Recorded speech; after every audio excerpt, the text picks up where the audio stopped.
So now we're going to invite Ruby back to our virtual stage, along with Jessica and Michele from El Paso Animal Services for their talk on Transcending Borders, Stitching Together the Support Landscape to Serve Migrants and Their Animals.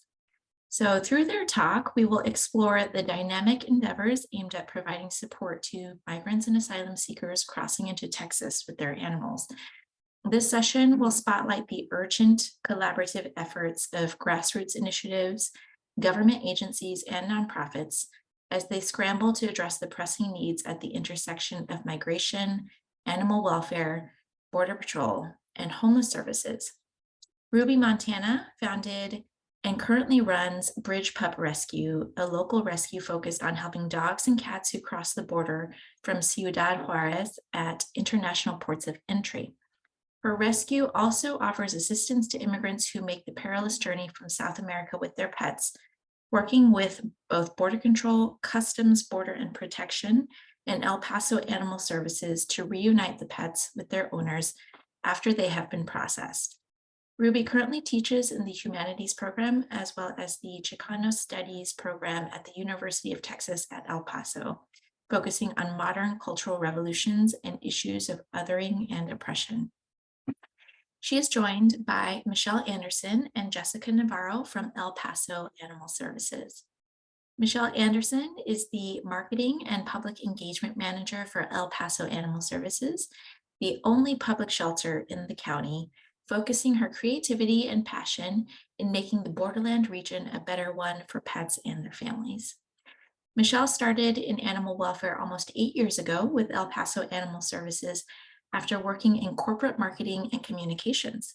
Her skills played a key role in reforming the El Paso shelter from a pound into a life-saving and community-based organization. In her current role, she manages all marketing and communications efforts, including media relations, and oversees volunteer humane education outreach, fundraising, and development programs. She is also a self-proclaimed behavior nerd and loves to work with the shelter's training and behavior program. Jessica Navarro has been with El Paso Animal Services for almost 5 years. She started in their community programs department as an adoptions counselor and worked her way up to become their education coordinator. Jessica is an avid nature lover and spends most of her time outdoors or traveling with her husband and 2-year-old daughter, River, who they hope will follow in their footsteps by joining the animal welfare world as a vet. Jessica hopes to continue her role as humane educator at El Paso Animal Services to support a kinder world for all. So thank you so much for joining us, Ruby, Michele, and Jessica. It's a pleasure to have you all here for this really important discussion. So I'd like to remind the audience that there will be time for Q&A at the end. So please feel free to drop your questions into the chat as they come to you. So from here, I will hand things over to the three of you. Awesome. Well, hello, everyone. Yeah, hello. Thank you. I am going to pull up our presentation.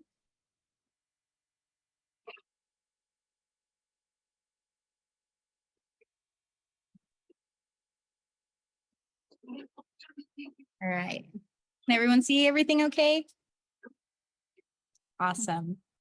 Well, hello, everyone. I don't think we need much more introduction. Christine did an amazing job for all of us. But welcome to our presentation today, Transcending Borders, Stitching Together the Support Landscape to Serve Migrants and Their Animals. So we're joined today, El Paso Animal Services, as well as Bridge Pups Rescue, which is an amazing partner of ours that we've had the pleasure to work with over the last 2 years, but really especially over the last couple of years with the reunions of a lot of the migrant pets that have been coming into the shelter and coming across in our community. Yep, Ruby Montanas, of course, is the founder of Bridge Pups Rescue. We heard a lot from her in the last session. And then Jessica Navarro is our humane education and outreach coordinator. And I'm the marketing and public engagement manager for El Paso Animal Services. Yeah. Okay, so a little bit about El Paso Animal Services. We operate as a shelter and animal control and protection for the city of El Paso. We are also the only open admission shelter in the county of El Paso. That means we also have 3 other animal control agencies filtering into our one shelter. We average about 40 to 50 lost pets entering the shelter a day. So quite a few animals entering our shelter, and a little over 17,000 animals a year. We were once known as a pound, but now we are a life-saving community resource center for our community. And that kind of goes back on in 2016, a shelter reform plan was passed by our local city council and mayor that really helped us push to creating life-saving programs and services, but we really ramped up our life-saving programs and services in 2020 in the face of the pandemic because we saw so many people out there, not just pets, but people needing assistance. So a lot of the programs that we are going to talk about today didn't really develop until the last couple of years. And then especially with our work and partnering with Ruby and Pups Rescue and supporting migrants coming over with their pets as well. As a municipal shelter, we're a city department, so we're run by the City of El Paso organization, and we do receive budget funding that comes from taxpayer dollars. But as a city department, sometimes we do have a lot of bureaucratic red tape that we have to go through that kind of hinders us from making some services available to some community members. And we're going to talk about that a little bit and why, partnerships with Pups Rescue and with Ruby and other organizations like her are so important for us.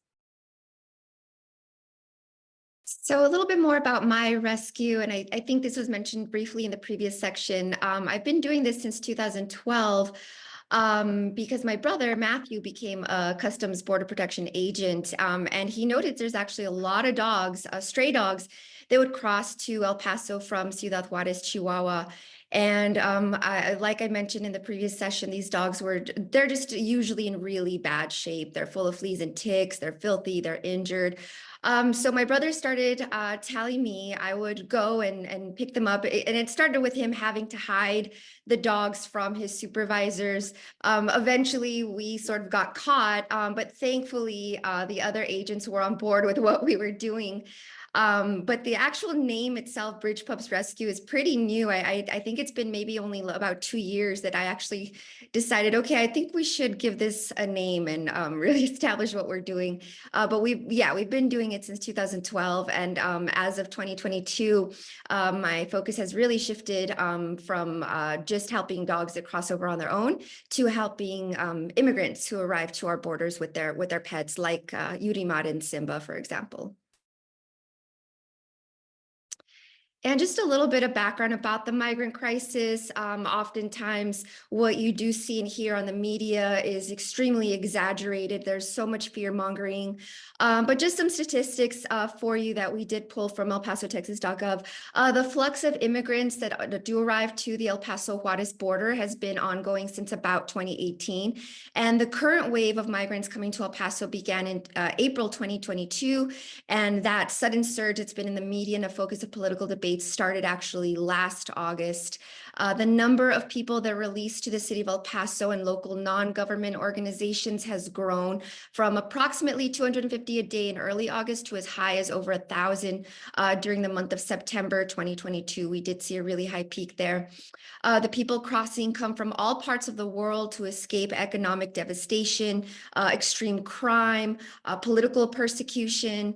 The situation is extremely dynamic. However, the main countries that migrants do come from today are Venezuela, Ecuador, El Salvador, Haiti, Nicaragua, and Cuba. And about 1,500 migrants, mostly from Nicaragua, Peru, and Ecuador, arrived in Juarez on December 11th, which is what you can see here pictured on the right. They arrived on buses escorted by Chihuahua State Police after most of them were victims of a mass kidnapping in Durango. Many left the Juarez shelters almost immediately and crossed the Rio Grande to surrender themselves to Border Patrol, but they would end up waiting in line for hours to be processed.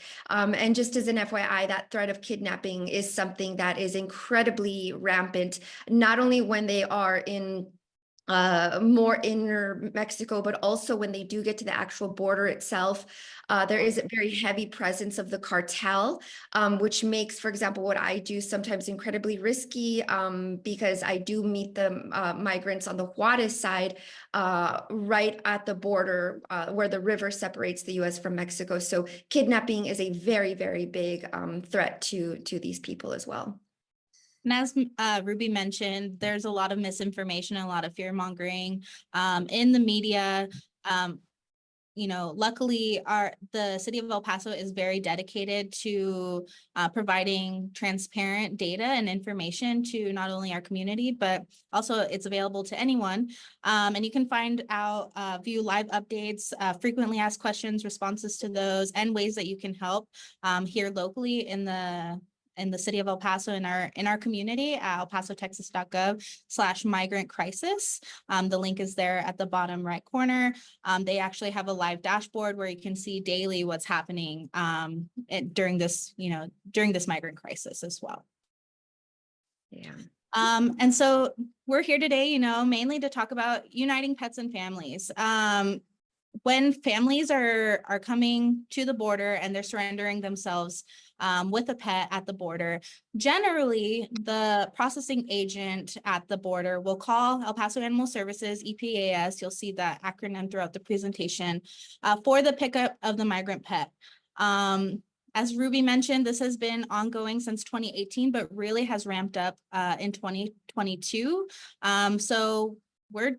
But unfortunately, there's not a lot of policies or procedures or information on what steps we should take. So we've really just kind of had to learn and adapt throughout the years. So now what El Paso Animal Services and officers do through their investigation is they're going to get contact information of the family. We're going to do our best to try and request to speak to the family. That's our biggest priority when we want to speak to them directly, and get contact information for them. Sometimes they're coming over, they're not going to have, cell phone service in the United States. A lot of times they're only relying on available free Wi-Fi. So we'll also get information of next of kin, their sponsor, someone like that, so that if we're unable to get in contact with them directly, we can reach out to a next of kin and provide them information on where they can pick up their pet once they're released, or at least come here. And if we've sent the pet out to foster or with one of our rescue partners like Pups, let them know how they can reunite with their pet.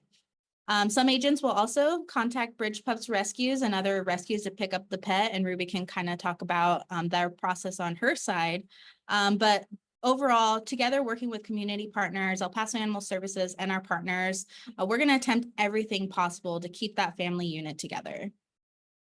Absolutely. Yeah, like Michele mentioned, sometimes they'll call animal services, sometimes the agents will call me. And I think this is probably the most frustrating part of this whole situation, is that there is no set policy in place. That is something that I'm currently actively trying to change, because it's, these pets are part of the family. They're not just, objects that, to be tossed along with their, sweaters or whatever else that gets taken from them. So it's incredibly frustrating, and it's really just up to the agent to see if they do call animal services, or me or someone else to step in to help. There's quite a few cases where they don't, and we'll talk a little bit more about that in just a little bit. And so when, those pets do come to us or to our rescue partners, of course, us on the El Paso Animal Services side, we're going to do everything that we can to help, either with the pet here with us, get that pet into foster and provide any resources that the foster might need, or, work with Ruby if she needs any services or support, such as vaccinations, microchipping that pet, an initial assessment, medical assessment, or behavior assessment. We're able to also provide any foster supplies, any resources, and coordinate any other resources as well. In the past, like with this family and the bottom photo there, they were in a temporary shelter for about 2 to 4 weeks. Unfortunately, during the time that they were in that temporary shelter, we were also extremely full here at our shelter location, and we had absolutely no space to hold these pets, especially for that long period of time. Luckily, we have resources available for situations like this, not just with people that are coming across as part of the migrant crisis, but also for anyone that's just, in need of services. We were able to board these 2 pups at a local boarding facility for that couple of weeks while the family was working on their travel plans and getting to their next destination. Our staff has even stepped up to even transport that pet either to Las Cruces, which is about 50 miles away from here in New Mexico, or transport that pet to the bus stop where they're about ready to board onto their bus, or to the airport, something like that. Our team really does go above and beyond to make sure that these pets are being able to leave with their families if at all possible.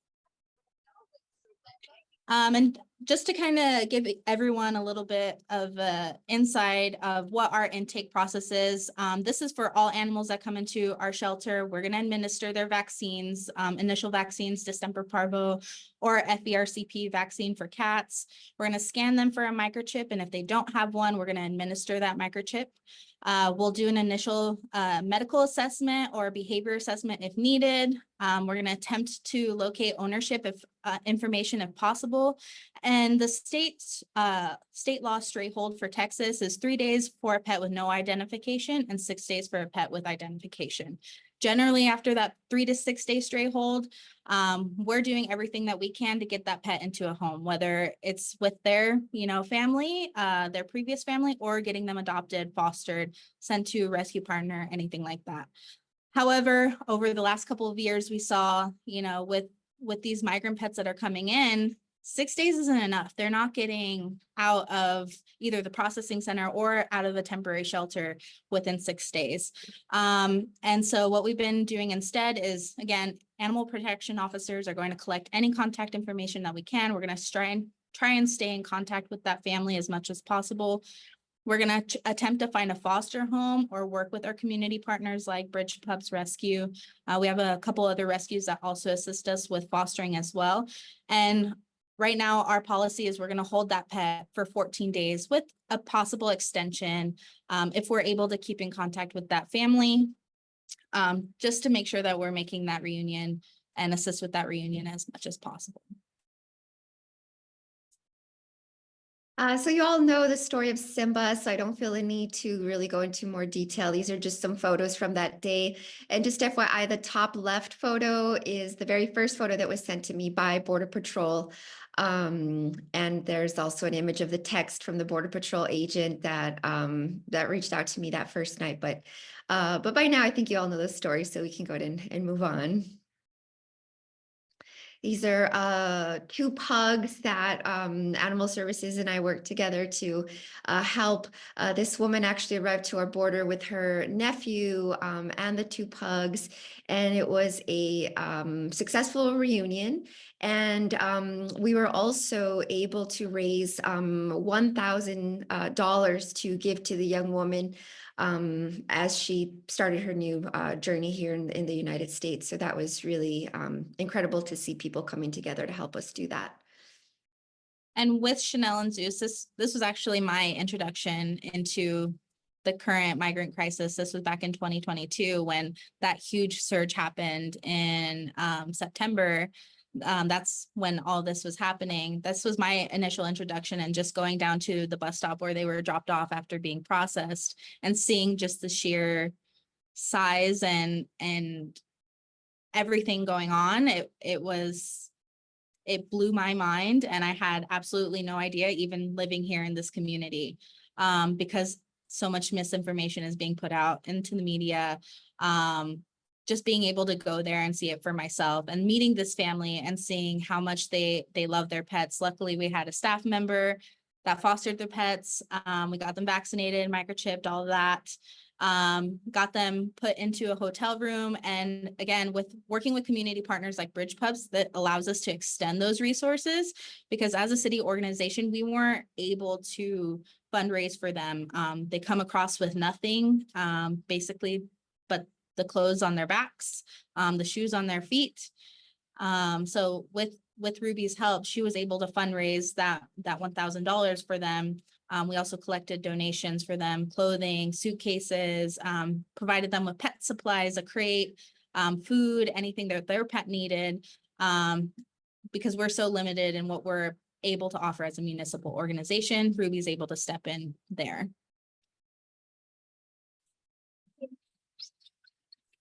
And so this is just a compilation of some videos of reunions that we've had, and photos, videos of reunions. Not just dogs, but a kitty as well. We did have our first bridge cat. His name was Copito. And that reunion was also, I mean, they're all incredibly emotional. Yeah.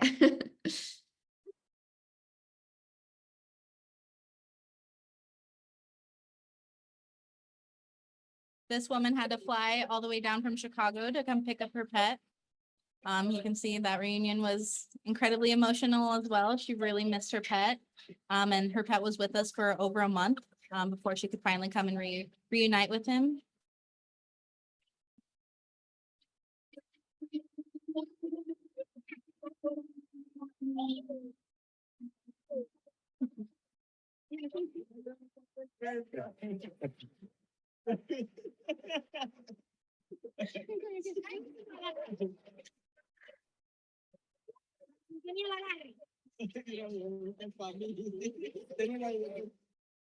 So it's truly heartwarming to see all these reunions being able to happen, all because of our partnerships and being able to work together, because as we mentioned before, there's no policy, there's no procedures in place. This is all possible because of the work that these organizations partnering together is happening. Unfortunately, and as we're going to go into right now, if it was just up to what's currently in place at the, CBP or at the Border Patrol level, a lot of these reunions wouldn't be possible. Luna is one of the latest bridge pups. She arrived to our border all the way from Venezuela as well. When the family did reach the border, she was taken away from them and sent to animal services. But this is just one example where, again, there just needs to be a set policy in place, because this agent did not share with animal services that she belonged to a family, of immigrants, and they were going through processing. He just reported her as a stray. So she was taken into animal services, through the usual protocol. She was actually renamed Almond, even though her name was Luna. And she was put up for adoption. And again, because the shelter did not know, there was no communication between Border Patrol and Animal Services. After being processed, the family was sent to Seattle. So they didn't even have an opportunity to try and find Luna. Just about a couple of days after they arrived in Seattle, randomly, the family struck up a conversation with a woman at a laundromat, and this woman did speak Spanish. And so they started telling this woman their story. They were expressing their extreme sadness at having lost their dog. However, they believe that they actually crossed at Eagle Pass, Texas, not in El Paso, Texas. I've witnessed several of these immigrant families are not really certain where exactly they are in the border. And so that was the case with this one. They thought they had crossed at Eagle Pass. So the kind woman that they spoke to, her name is Maureen, she actually contacted a rescue organization in Eagle Pass called the Buddy Foundation, that does a lot of similar work to what I do here at the border. They told her they had not seen Luna. They had no photos of her, no record of her at all, but they recommended to try El Paso, Texas, and to reach out to me. So she did. And also she checked the Animal Services website, and lo and behold, there was a picture of Luna, and you can see her Animal Services photo there at the top left. So we worked quickly. We pulled Luna from Animal Services. We placed her with one of my fosters. And then we worked together with the woman in Seattle to make arrangements. And she sent a different volunteer from Seattle to actually come all the way here to El Paso and pick up Luna.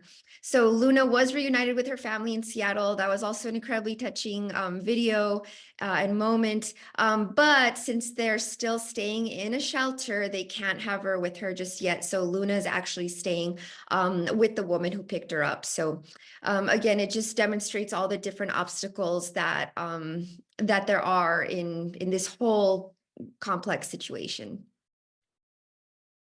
And it's incredibly complex too, because as Ruby mentioned, they had no idea that they crossed into El Paso. They thought they crossed over into Eagle Pass. A lot of these families don't know exactly where they're at. Sometimes they're placed on some type of transportation and right away and not able to come to the shelter and reclaim their pet.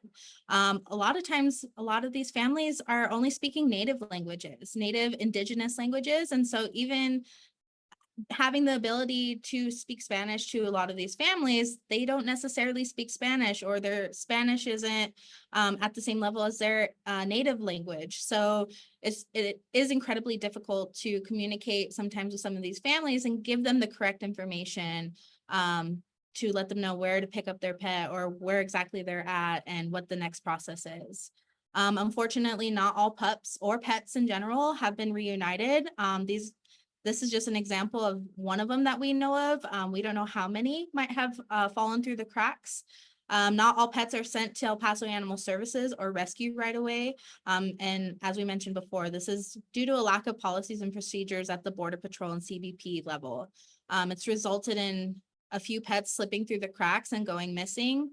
We hear on our end that there's been situations where an agent wanted to foster them, but because we have no track of them, we have no, documentation on that animal. When that family is then told, you can pick up your pet out at El Paso Animal Services, they come here frantically looking for their pet. And unfortunately, we have no idea who this pet is with. Or some individuals might consider keeping that animal and that pet is never reunited with its originating family. CBP is quick to document any kind of money or other property coming over. So why aren't pets being documented and having some sort of property receipt or something like that?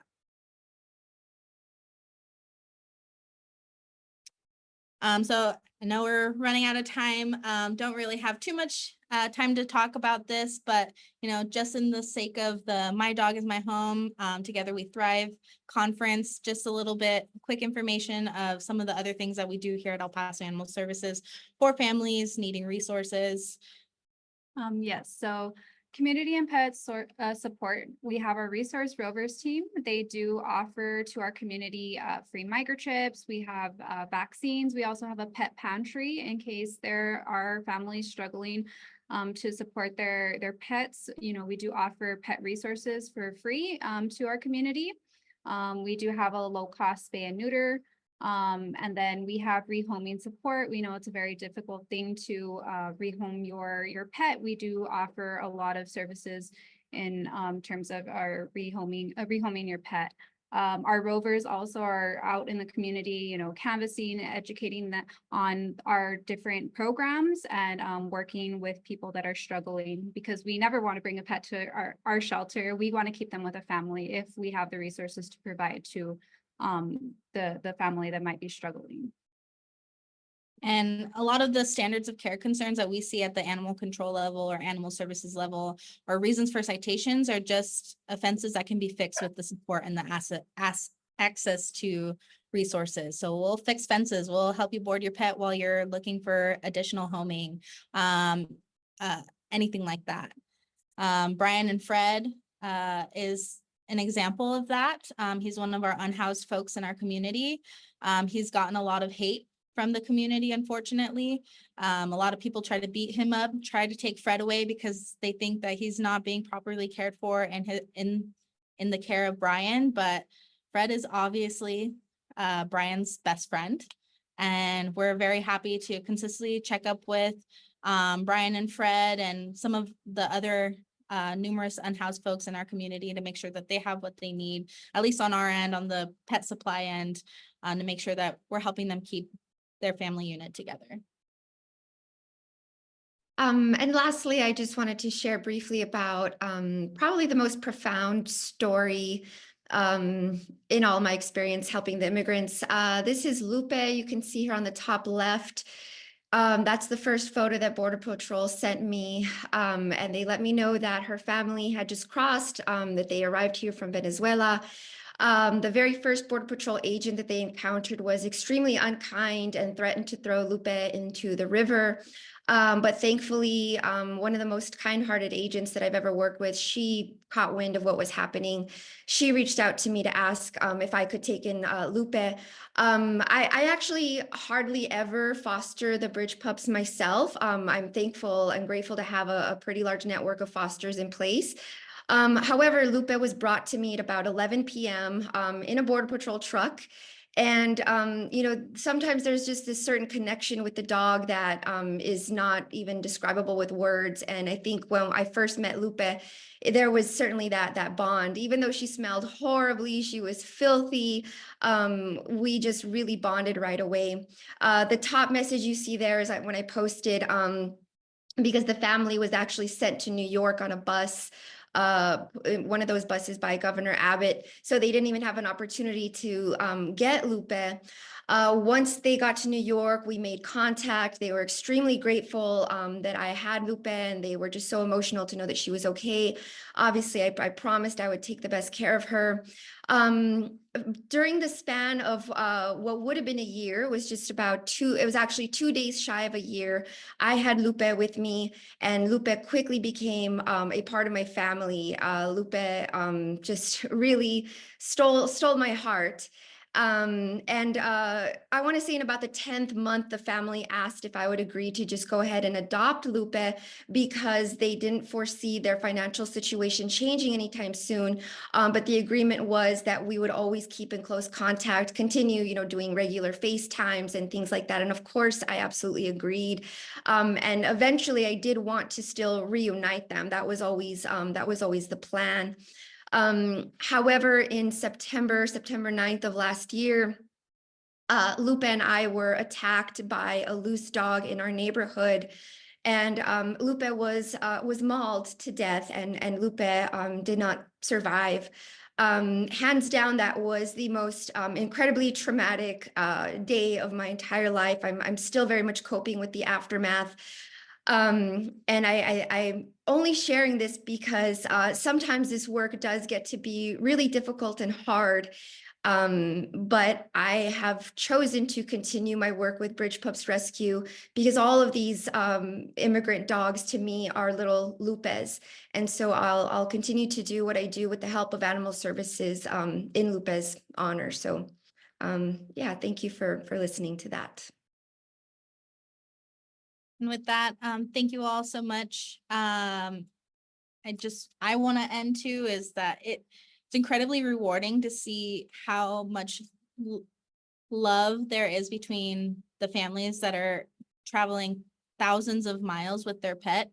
It's obvious that pet is a part of the family, and it's great to be able to see that and to be able to help those family units be reunited, and to be able to work with such amazing partners like Bridge Pups and some of our other rescue partners to be able to do that.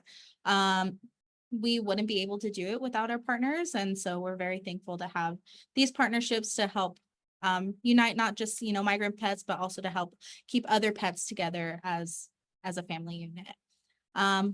With that, here is all of our contact information. You all are welcome to reach out to any of us if you have any other questions. I know we have only such a short time and had to cover a lot in that short time, but you can also find us, a little shameless plug. Jessica, our education coordinator here, has a podcast. You can find that on all of your podcasting apps. It's EPAS Unleashed, and we cover a lot of different topics, so please be sure to follow us.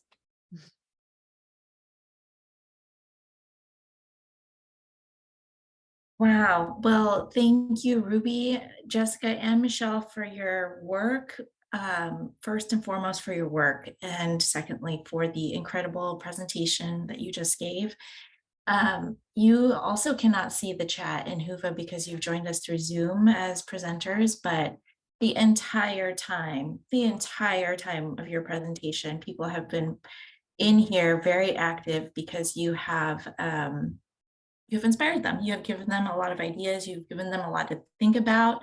And connections are being made here also. And people are like, oh, I think that something like this is happening in my community, and somebody else is chiming in and being like, hey, we want to rescue, like we can potentially help foster some animals. So I think mission accomplished. Thank you so much for putting together such a clear and thought-provoking presentation. I very much appreciate it. I think we all do. There's also a lot in here, kind of also recognizing the pain, Ruby, that you must have felt with Lupe and that experience, and people are sending their condolences and their thoughts and positivity and everything that they can send their way, your way, through the chat. They're sending those good thoughts to you. Well, there's a couple of questions in here too that I want to get to before we end. And the first one is for me, and folks, I want to encourage you to go ahead and put your questions in the chat or in the Q&A. But this whole thing, this whole presentation, and then also having Yurimar join us at the beginning of the day, is to highlight how the migrant crisis is connected to animal welfare and also homeless services. But I think it's worth repeating very clearly, like, how are these things connected? And I would love to hear that answer from you all. Yeah, I guess I'll start us off. I think the connections are really evident in each of these individual stories, because if there was no or because there is no policy in place, right? There is no rule that allows them that, to keep their pets. I don't think we would really be here. And so there's just so many different layers that that intermesh and cross. And I think it just also demonstrates how much more work there is to do. And yeah, I think that we have so much more going forward. Yeah, I agree. And I think it's very clear too that, our pets are family. They're part of the family. It was clear in Yurimar's story as well. They weren't going to do anything to give up Simba. That wasn't even an option. And we hear that, from our unhoused folks as well in our community. They give up housing, they give up food, they give up resources so that their pet can have that. And I see that, with the immigrants that are coming over as well. They gave up so much to make sure that their pet was going to come with them and come across with them and continue their journey with them. They will do absolutely just about anything to make sure that their family unit stays together. And it's up to us as organizations, whether you're a government organization, a nonprofit, to help them do that, because right now it's not policy, it's not procedure to make sure that they're staying together. So it's up to us to help them stay together as a family. Yeah. I mean, we see this quite often in homeless services too, where there's like there's one compassionate person. I mean, Yurimar said it in her video story, where she showed up at the shelter with Simba, and there was one director who was like, okay, you can stay. And now there are different directors, and now they're like, no, Simba can't stay. So it should really be change on a policy level as opposed to an individual person kind of, luck of the draw sort of situation. But also, the people who utilize emergency sheltering, like oftentimes I think the migrant sheltering crisis is absorbed by homeless services. That's certainly the system that we have where I live in New York. The Department of Homeless Services has a large role to play in the sheltering system and the sheltering of migrants, and some other government agencies as well now. But when a system like the overall homeless services system is not accepting people and their animals together, that also impacts other populations who end up being absorbed by that system. So a question that was asked early on that I want to bring up is, has there been any effort or opportunity to educate Border Patrol officers? So in lieu of there being a wide-scale policy change, is there an effort or an opportunity to educate Border Patrol officers? There are now signs at every port of entry here along our border of El Paso with Ciudad Juarez that tell officers that when immigrant families do cross with their pets to please either call animal services or to call me. It has both of our phone numbers. I did have a meeting with our Congresswoman, Veronica Escobar, just a few weeks ago about trying to pass legislation in order to make a policy be put in place.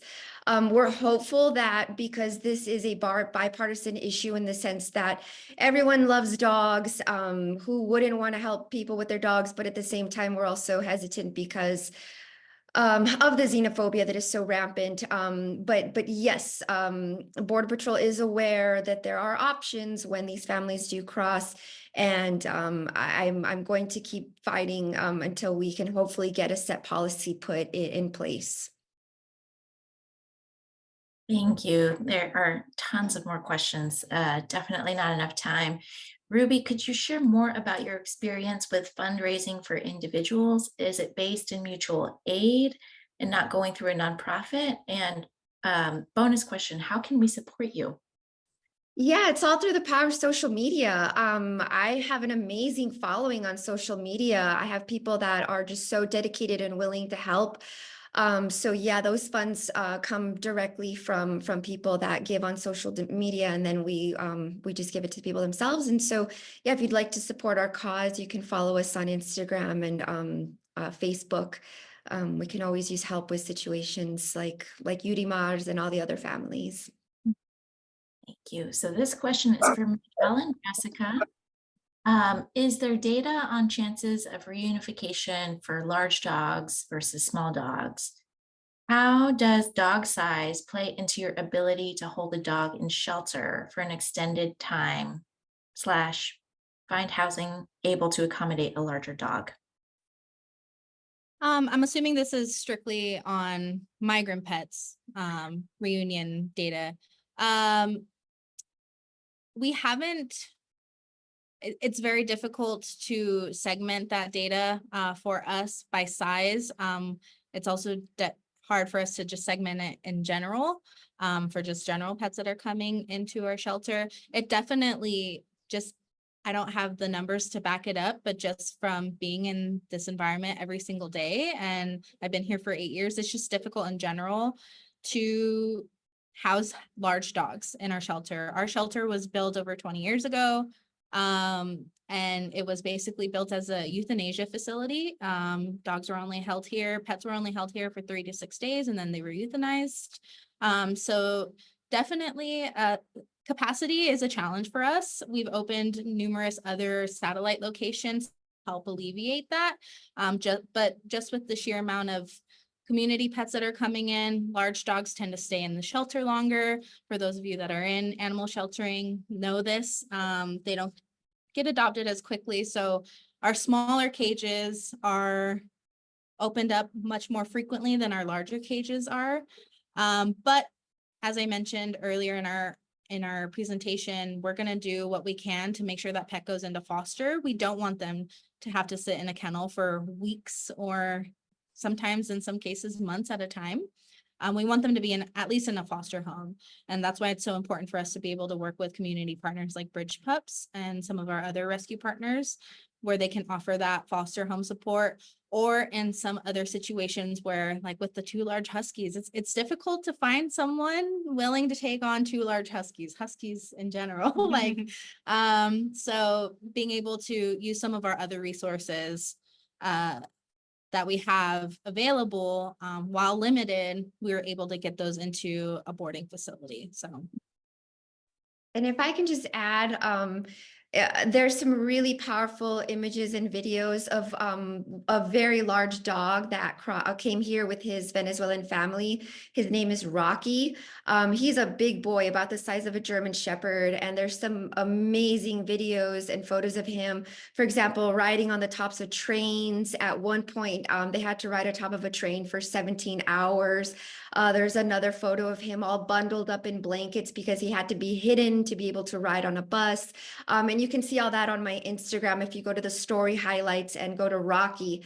I think that one for me is one of the most impressive because Rocky is just so big, and the fact that they made it here with Rocky, and now they're actually living an amazing life. They're actually fostering a bridge pup for me now, a dog that actually crossed from Juarez.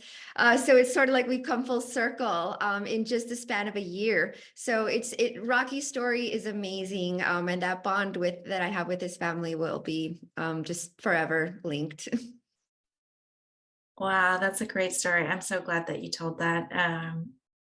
So I have one last question for both of you, or all three of you, both parties. There is some fear that there aren't enough, or some fear, there's a lot of fear that there aren't enough resources to go around for people and animals from within our own community. So people born in the United States, animals from the United States. How does El Paso Animal Services and Bridge Pup Rescue address pushback or spreading limited resources around to animals that travel through your cities from elsewhere? I don't know, Ruby, do you want to answer first? Yeah, that's probably one of the worst parts of this as well, is just when people criticize what I do.